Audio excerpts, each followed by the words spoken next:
दोस्तों, आज हम बात करने जा रहे हैं इंडियन फेडरल सिस्टम की। भारत का संविधान एक संघात्मक व्यवस्था को प्रमोट करता है और यह दुनिया में बहुत यूनिक शासन व्यवस्था है।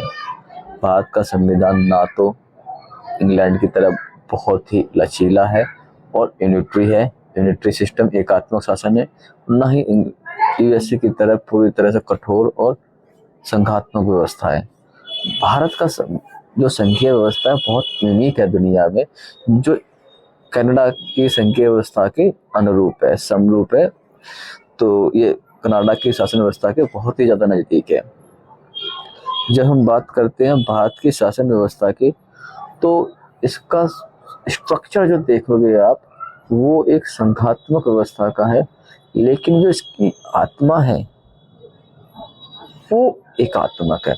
अर्थात पूरा जो भारत है वो एक सूत्र में पिरोया गया है। अगर हम बात करते हैं भारतीय संविधान के आर्टिकल 1 की, जिसके पार्ट 1 में यह कहा गया है कि भारत जो है वो यूनियन ऑफ स्टेट है, ना कि यूनाइटेड स्टेट है।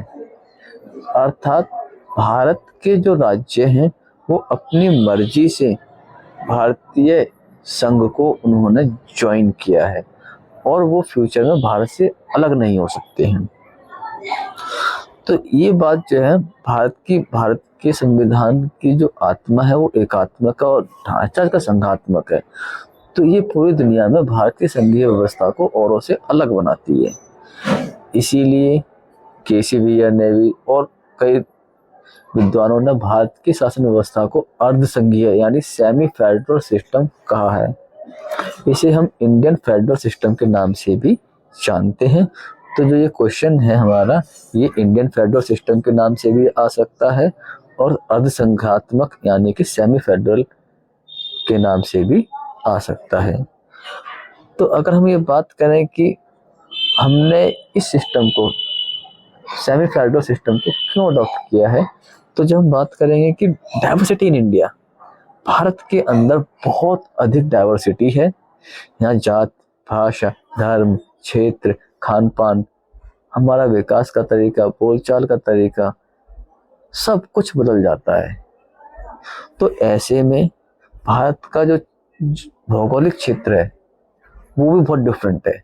कहीं पठारी है तो कहीं पहाड़ी है तो कहीं पर्वतीय है, कहीं थार मरुस्थल देखने को मिलता है तो कहीं कोस्टल लाइन देखने को मिलती है। जब ज्योग्राफी चेंज होती है तो लोगों के विकास करने का तरीका, उनकी आदतें, उनकी ज़रूरतें भी चेंज हो जाती हैं। तो वो अपना विकास एक दूसरे लोगों से अलग तरीके से करना चाहते हैं।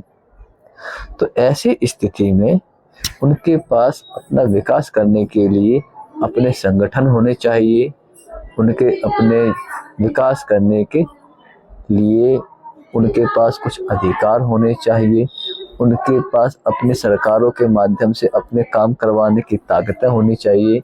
इसके लिए उनकी सरकारों के पास ताकतें होनी चाहिए। तो हम बात करते हैं तो पावर जो है ना, इनके पास वो तभी आएगी जब इनकी सरकारों के पास ताकत हो, और जब सरकारों के पास ताकतें आनी होंगी तो फिर ऐसी व्यवस्था हम संघात्मक व्यवस्था में ही देखते हैं, जहां सरकारों के पास ताकतें होती हैं। जब भारत आज़ाद हुआ था तो भारत में बहुत सारी रियासतें थी जो भारत में, इनमें से कई रियासतें तो ऐसी भी थी कि जो भारत में नहीं मिलना चाहती थी। कई रियासतें ऐसी थी जो भारत में, तो बहुत सारी रियासतें भारत में ऐसी थी जो भारत में नहीं मिलना चाहती थी। आपके तो एग्जाम्पल के तौर पे जूनागढ़ की व्यवस्था थी, मणिपुर का एग्जाम्पल है, हैदराबाद का एग्जाम्पल है, कश्मीर का एग्जाम्पल था। तो भारत की जो रियासतें थी उनको भारत में मिलाने के लिए हम देखते हैं कि संघात्मक व्यवस्था के जरिए भारत में मिलाने का ऑप्शन दिया गया और ये काफ़ी सक्सेस भी रहा है। और इस तरह से हम देखते हैं कि भारत को संघात्मक व्यवस्था बनाना बहुत ज़्यादा ज़रूरी था। अगर हम अगली बात करते हैं कि टू डिसेंट्रलाइज पावर, सत्ता का एकीकरण यानी सेंट्रलाइजेशन के दुष्परिणाम दुनिया ने देखे हैं कि पावर को सेंट्रलाइज यानी एकीकृत करके किस तरीके से दुनिया में तानाशाही व्यवस्था स्थापित हुई है। इसीलिए दुनिया की सरकारों को यह बात समझ में आ गई थी कि पावर को डिसेंट्रलाइज करना बहुत जरूरी है, और डिसेंट्रलाइज पावर बनाने के लिए संघात्मक व्यवस्था में बहुत ही सुखद अवसर रहता है। तो हम देखते हैं कि संघात्मक व्यवस्था भारत ने अपनाई है और डिसेंट्रलाइज पावर को भी किया है।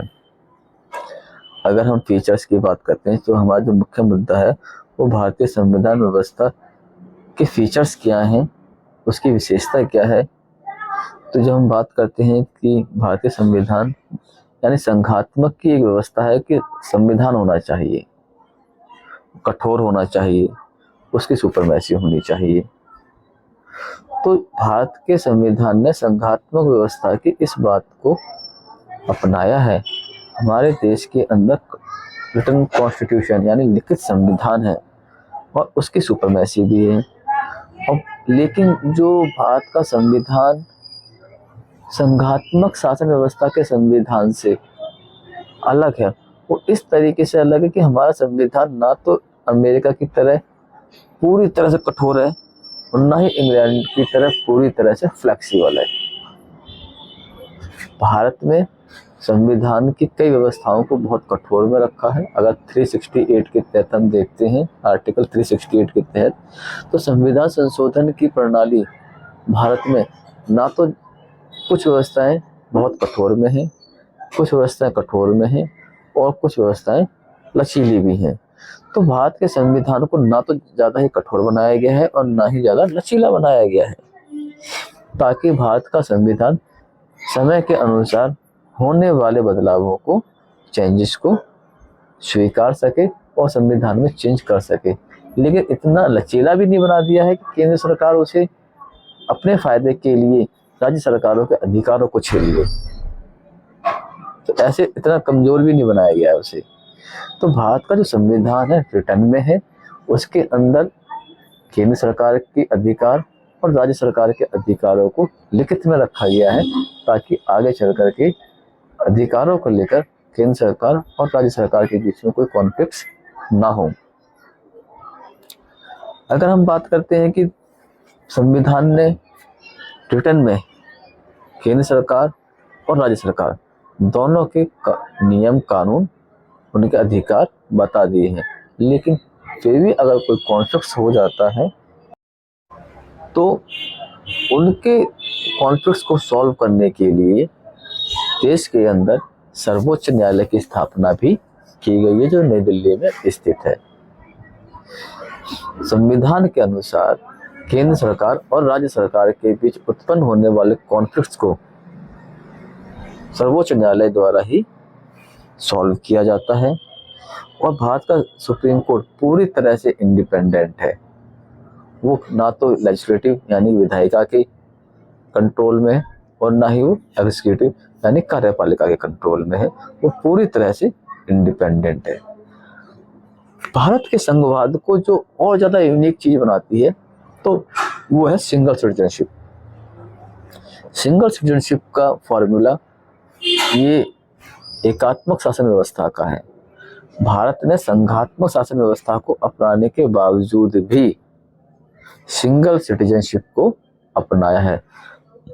भारत के अंदर रहने वाला हर एक व्यक्ति इंडियन सिटीजन कहलाता है, यानी भारतीय नागरिक कहलाता है।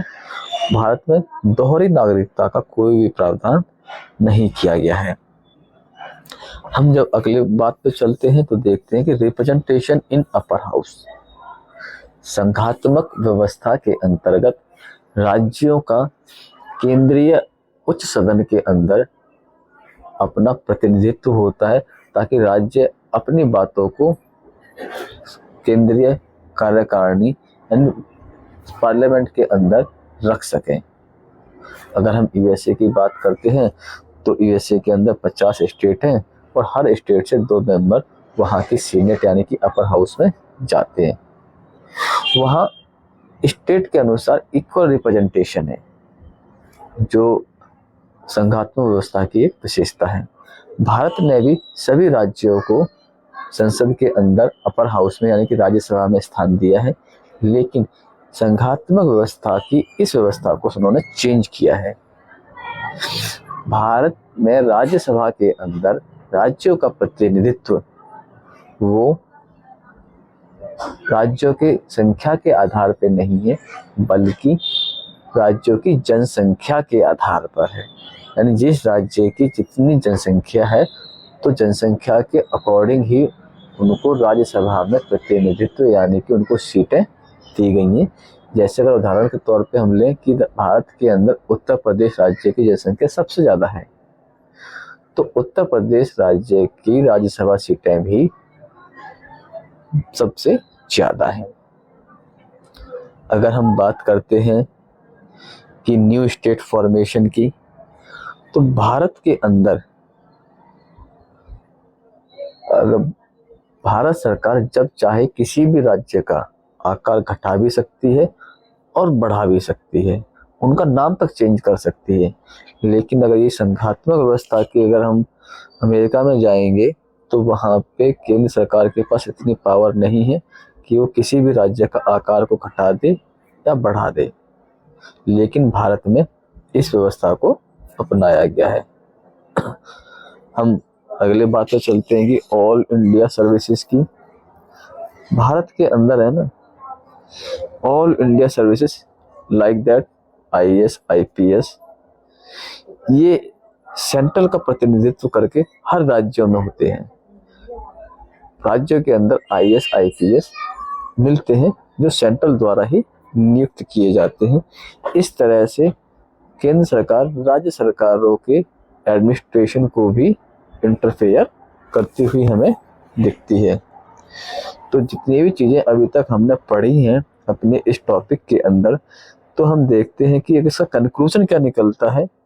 तो कंक्लूजन की जब हम बात करते हैं, तो हमने ये कंक्लूजन पाया है कि भारत के अंदर है ना एक ऐसा संघात्मक व्यवस्था को अपनाया गया है जिसका स्वरूप तो संघात्मक हो लेकिन आत्मा एकात्मक हो। हमने आज़ादी के तुरंत बाद होने वाले बहुत ही भयानक समय को देखा है, जिसमें भारत के टूटने का भी हमने दंश झेला है, उस पीड़ा को हमने झेला है। आगे चल कर के भारत कहीं दोबारा से टुकड़ों में कन्वर्ट ना हो, टूटने की कगार पर ना आए, इसलिए हमने इसकी आत्मा यानी कि इसे अंदर से एकात्मक बनाया है। लेकिन हमारे सभी नागरिकों के काम, उनका विकास होता रहे, उन्हें अधिकार मिलते रहे, उनकी सरकारें उनके लिए काम करती रहें, तो इसके लिए हमने संघात्मक व्यवस्था को भी अपनाया है। भारत ने इन संघात्मक व्यवस्था को साथ साथ एकात्मक व्यवस्था को अपना करके संघात्मक शासन व्यवस्था के अवगुणों को दूर करने का प्रयास किया है। आई होप कि आपको ये टॉपिक समझ में आया हो। आप लोगों से उम्मीद है कि अपना क्वेश्चन, अपनी तैयारी इसके अनुसार करें। धन्यवाद।